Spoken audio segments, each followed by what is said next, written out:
তাহলে a cost sheet is a detailed statement showing all costs incurred in producing a product or service. It helps businesses track expenses, control cost, and make pricing decisions. Okay? Think of it as a financial receipt breaking down every ingredient of cost. Okay? অর্থাৎ cost শিটের মধ্যে সমস্ত element গুলো থাকে, এখানে সমস্ত কিছু যত খরচগুলো হচ্ছে প্রোডাকশনের জন্য, প্রোডাক্টের জন্য, সার্ভিসের সমস্ত গুলো এখানে দেওয়া থাকে এবং এইগুলোকে মিলিয়ে একটা কস্ট শিট তৈরি করা, এটা একটা স্টেটমেন্টের মতো, ঠিক আছে। এটা ফাইন্যান্সিয়াল রেসিপি বলা হয়, ফাইন্যান্সিয়াল রেসিপি, এবং breaking down every ingredient of cost, ঠিক আছে, সমস্ত কস্টে কোন জায়গায় কি খরচা হবে বা হচ্ছে সে সমস্ত কিছু এখানে সুন্দরভাবে দেখানো হয়। নেক্সট হচ্ছে what is a cost sheet. আবার কোশ্চেনটা আসলো, a financial document listing direct and indirect cost related to production. Types include historical cost sheet and estimated cost sheet. একটা অ্যাকচুয়াল কস্ট হচ্ছে হিস্ট্রিক্যাল কস্ট শিট, আর একটা হচ্ছে estimated cost sheet, যেটা projected cost. এটা ঠিক আছে, যেটা আমরা আগে মানে অলরেডি খরচা হচ্ছে তার থেকে আমরা বের করবো যে কত টাকা কস্ট পড়েছে, আরেকটা হচ্ছে আমরা কত টাকা কস্ট পড়তে পারে তার জন্য আমরা বের করলাম, সেটা হচ্ছে প্রজেক্টেড কস্ট, সেটা এস্টিমেটেড। ঠিক আছে, আর essential for budgeting, cost control and profitability analyse. Okay, next হচ্ছে application and advantages of cost sheet used for cost control and reduction by pinpointing expensive areas, helps in preparing tenders and quotations with accurate cost data, facilitate budgeting and financial planning, enhances transparency and accountability in cost management. ঠিক আছে, তাহলে এখানে হচ্ছে advantages গুলো আমরা এখানে পেলাম। Next, constraints of cost sheets. কিভাবে আমরা কস্ট শিটটা, accuracy depends on the quality of data collection, কিভাবে কনস্ট্রেন্ট হবে, তাহলে accuracy depends on the quality of data collected and may not capture unexpected or indirect costs fully, time consuming to prepare for complex products, and requires regular updating to remain relevant. এগুলো প্রয়োজন। Categories of expenses in cost accounting: direct costs, raw material, direct costs গুলো হচ্ছে raw materials, direct labor and direct expenses. Indirect cost, factory overhead, electricity maintenance and sales overhead, administrative overhead এগুলো আছে। And administrative expenses হচ্ছে office salaries, office rent, and selling and distribution expenses হচ্ছে advertising, transport costs, etc. Okay, steps to create a cost sheet. First, identify and list all direct costs. Okay, materials and labor costs and expenses costs. And after, allocate and apportion indirect costs like overheads, and classify costs by prime cost, factory cost, cost of production, and cost of sales, and calculate total stepwise to arrive at the final cost. This is the step to create. Okay, first identify and allocate and apportion. After that, classify cost and calculate total stepwise to arrive. This is the menu. How can you prepare? Preparation and format of costs. First, format, follow this sequence. First, raw materials consumed, and add direct wages and expenses. Raw materials এর সাথে যখন direct wages এবং expenses যুক্ত হবে তখন বেরোবে prime cost.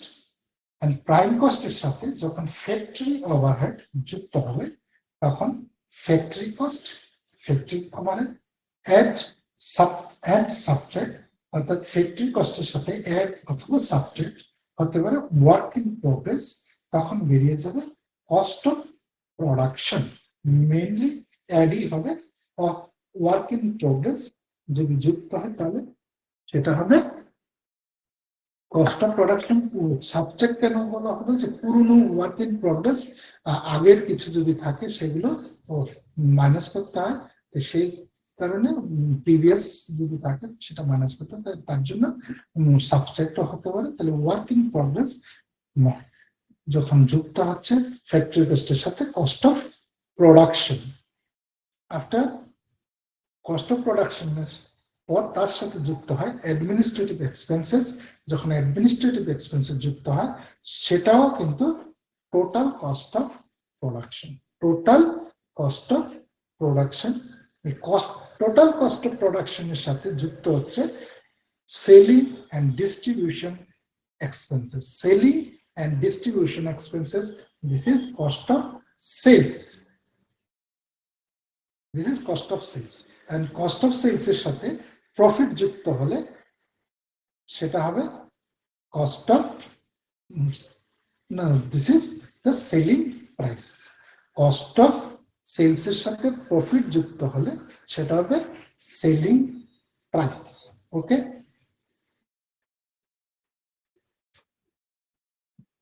এখন এটা আমরা একটা টেবিলের মাধ্যমে এখানে যদি আমরা দেখাই তাহলে cost format of cost sheet, cost শিটে উপরে থাকবে কস্ট শিট, তার ডেট থাকবে, অ্যাজ অন ডেট থাকবে, তারপর পার্টিকুলার টোটাল কস্ট এবং কস্ট পার ইউনিট আমরা এভাবে দেখাতে হবে। তা ফার্স্ট যখন শুরু হবে, তো ফার্স্ট শুরু হয় opening stock of raw materials, তার সাথে যুক্ত হচ্ছে purchase of raw materials, carriage inward, এবং তার থেকে লেস হচ্ছে closing stock of raw materials, এবং less sale of material scrap. Scrap যদি থাকে কিছু, এটা যদি আমরা মাইনাস করি তাহলে সে বেরোচ্ছে। তার সাথে ডাইরেক্ট লেবার এবং ডাইরেক্ট এক্সপেন্সেস যুক্ত হবে, তারপর যেটা বেরোচ্ছে সেটা হচ্ছে প্রাইম কস্ট। তার আগের ফর্মুলা অনুযায়ী আমরা বের, ঠিক আছে। তাহলে র মেটেরিয়ালস পেয়ে যাচ্ছি। র মেটেরিয়ালসটা পাচ্ছি কিভাবে? পারচেজ র মেটেরিয়ালস, পারচেজ যা হচ্ছে তার থেকে তার সাথে ক্যারিজ ইন ওয়ার্কটা যুক্ত হচ্ছে, এবং ক্লোজিং স্টক যদি থাকে তাহলে মাইনাস হচ্ছে, এবং সেলিং যদি এক স্টেপ যদি সেল হয়ে যায় সেটাও, বা স্কেল স্টেপ যদি বাদ দিতে হয় সেটাও বাদ দিতে হবে, সেটা বাদ দিলাম। তারপরে বেরিয়ে যাচ্ছে যে অ্যাকচুয়াল র মেটেরিয়ালস সাথে ডাইরেক্ট এক্সপেন্সেস এন্ড লেবার যুক্ত হলে প্রাইম কস্ট বেরিয়ে যাচ্ছে। এটা হচ্ছে প্রাইম কস্ট বেরোনো। আফটার দ্যাট তার সাথে ফ্যাক্টরি ওভারহেডস গুলো বা ওয়ার্কস ওভারহেড গুলো যুক্ত হবে। তো ফ্যাক্টরি ওভারহেড যুক্ত করলে যেটা যুক্ত হয় সেখানে হচ্ছে ইনডাইরেক্ট ম্যাটেরিয়াল এবং ইনডাইরেক্ট ওয়েজেস। ইনডাইরেক্ট ম্যাটেরিয়াল যেটা, এটা যুক্ত হবে, ইনডাইরেক্ট ওয়েজেস এটা যুক্ত হবে, লিভ ওয়েজেস এটা যুক্ত হবে, বোনাস টু ওয়ার্কার্স এটা যুক্ত হবে, ঠিক আছে, এন্ড ওভারটাইম ওয়েজেস এগুলো যুক্ত হবে, ফুয়েল এন্ড পাওয়ার এটা যুক্ত হবে, রিপেয়ার্স এটা যুক্ত হবে, and workers wages and salary এটা যুক্ত হবে, এবং depreciation of plant and machinery এটাও এতে আসবে, এবং ওয়ার্কস এক্সপেন্সেস এগুলো যুক্ত হবে। তাহলে তাহলে এর থেকে আমরা কিন্তু পেয়ে যাই ফ্যাক্টরি কস্ট, বা এর সাথে যদি আমরা ওয়ার্ক ইন প্রগ্রেস যুক্ত করি এবং ওয়ার্ক ইন প্রগ্রেস ক্লোজিংটা লেস করি, তারপর সেখানে আবার সেল অফ ওয়েস্ট স্ক্র্যাপ সেটাও বের করে দিলাম, তাহলে সেটাও যদি মাইনাস করে দিই তারপরে বেরিয়ে আসছে ফ্যাক্টরি কস্ট।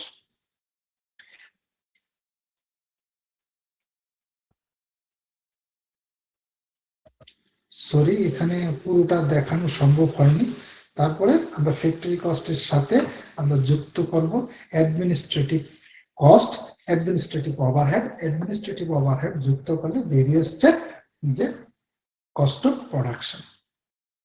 তারপর কস্ট অফ প্রোডাকশনের সাথে যা যুক্ত হবে তা হবে selling a advertising, selling and advertising overhead, যেগুলোতে সেলিং এক্সপেন্সেস যুক্ত হবে, selling salaries of selling persons এগুলো যুক্ত হবে।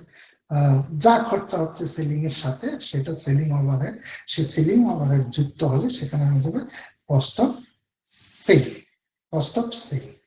আর তার সাথে প্রফিট যুক্ত হলে selling price.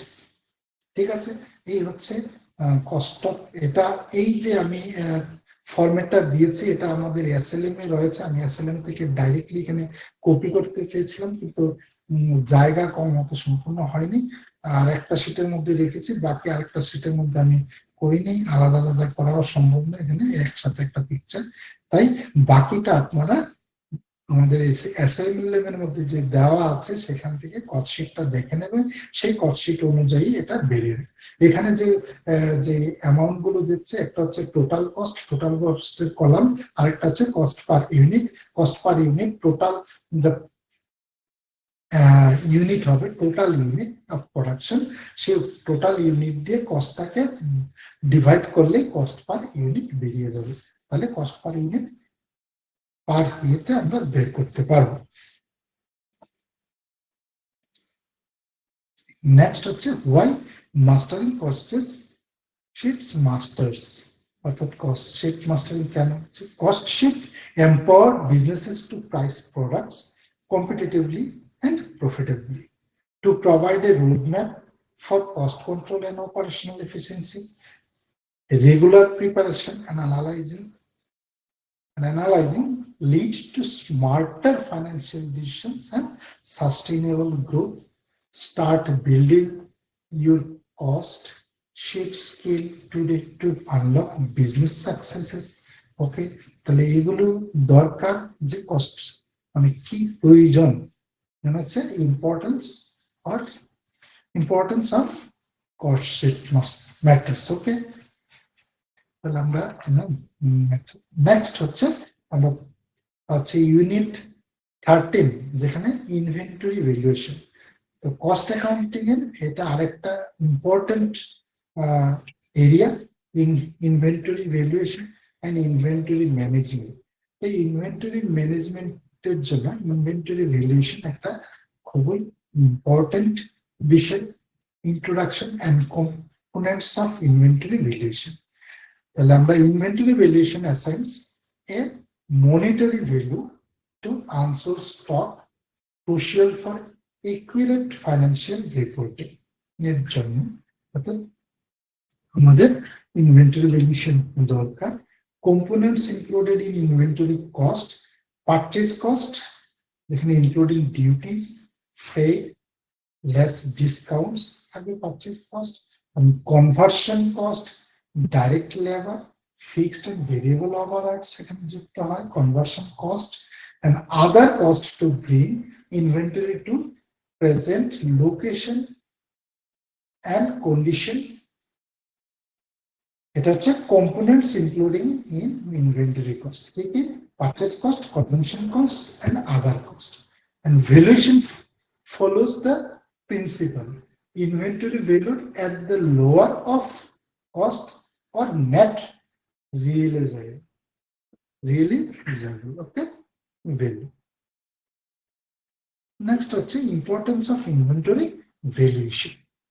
Inventory valuation ensures accurate financial statements, impacts balance sheet and profit and loss via cost of goods sold, influences tax liability, valuation method affects taxable income, supports operational decisions, stock management, pricing and cash flow planning, compliance with Indian accounting standards, mandates, consistent valuation methods, So inventory valuation methods in India, there is main three methods.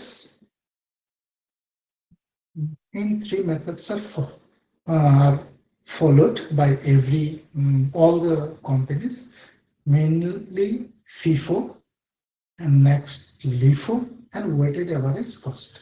The FIFO, fast in, fast out, oldest inventory sold fast and preferred for perishable, okay, and matches physical flow, higher ending inventory value in inflation, and continuous higher taxable income during rising prices. Weighted average cost of all units, smooths price fluctuations used by manufacturing and commodity sectors. Simplifies accounting, reduces volatility. And LIFO, last in, first out, not permitted under Indian accounting standard in India, obsolete due to regulatory compliances. Okay, so FIFO and weighted average is the main methods.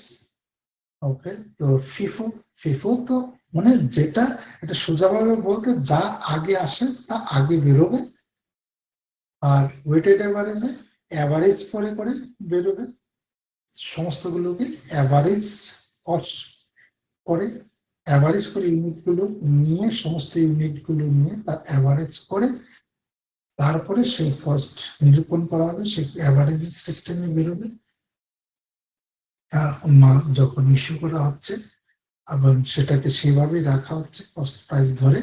কিন্তু লিফোতে ছিল last in, যেটা সবচেয়ে পরে আসছে সেটা আগে বেরিয়ে যাচ্ছে মাল, সেভাবে রাখা হয়। ঠিক আছে, এই তিনটা method mainly. Example and practical application, use FIFO to manage rice inventory bought at rupees 50 per kg in January and rupees 55 per kg in February. COGS reflects older, cheaper, and stock fast. Okay. Then JSW Steel applies weighted average cost for bulk raw materials to balance cost fluctuations. Tax impact example, FIFO during inflation increases profits and taxes.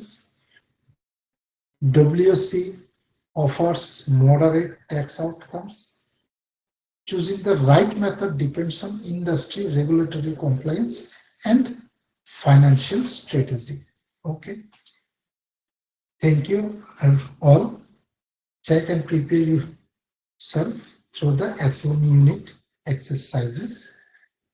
যা এক্সারসাইজে দেওয়া আছে ইউনিটগুলোতে, সেগুলো দেখে একটু prepare করে নেবেন নিজেদেরকে। আর আমি এখানে আমাদের সময় কম, 3-4টা ইউনিট একসাথে করতে হয়, আমি মোটামুটি বলে দিলাম যে যে কি কি আছে, যে ইম্পর্টেন্ট কস্ট অ্যাকাউন্টিং এ, যে কস্ট অ্যাকাউন্টিং এ কি কি আছে আমরা মোটামুটি এখানে করে নিলাম। যদি সুবিধা হতো তাহলে আমি আর কিছু মানে এক্সাম্পল এখানে প্র্যাকটিক্যাল করিয়ে দিতে পারতাম, কিন্তু সময় নিয়েতে কম। Thank you all, please prepare yourself. Okay, thank you.